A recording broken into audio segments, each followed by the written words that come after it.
premier pas dans son pays d'adoption. Ce rhinocéros noir deviendra, si tout se passe bien, l'un des piliers de la réintroduction de son espèce au Tchad, où elle est éteinte depuis les années 70, victime du braconnage. 2 mâles et 4 femelles arrivés d'Afrique du Sud grâce à un partenariat entre les deux gouvernements.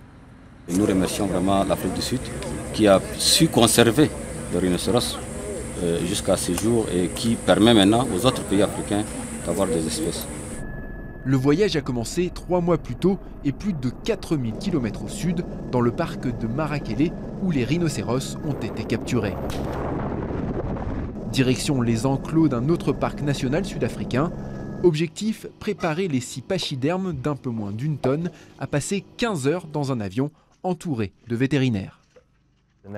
Ça prend environ 3 mois de les amener à un point où on peut carrément les toucher et où ils sont à l'aise avec le contact humain. Ça rend le voyage en avion beaucoup plus simple. Et si les animaux s'habituent à l'homme, pas de risque qu'ils oublient qui ils sont une fois dans la nature. Une fois qu'ils sont relâchés, ils redeviennent des rhinocéros. Ils vont peut-être faire le lien s'ils vous voient, mais ce sont des rhinocéros. Ils vont charger. Pour les 5000 rhinocéros noirs qui peuplent l'Afrique, la menace du braconnage est constante. Mais l'ONG African Parks qui pilote le projet se veut rassurante. Le Tchad et le parc de Zakouma, où ces animaux sont réintroduits, offrent une protection suffisante. Nous avons suffisamment confiance dans la volonté politique du Tchad et dans notre expérience de gestion.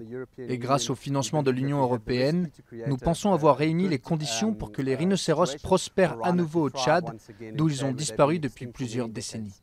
Après quelques semaines d'adaptation au climat et à la nourriture, les rhinos seront relâchés dans la nature. Le projet prévoit ensuite la réintroduction de plusieurs autres individus, avec l'espoir de recréer une population de rhinocéros au Tchad où ils avaient vécu pendant des millions d'années avant l'arrivée des braconniers.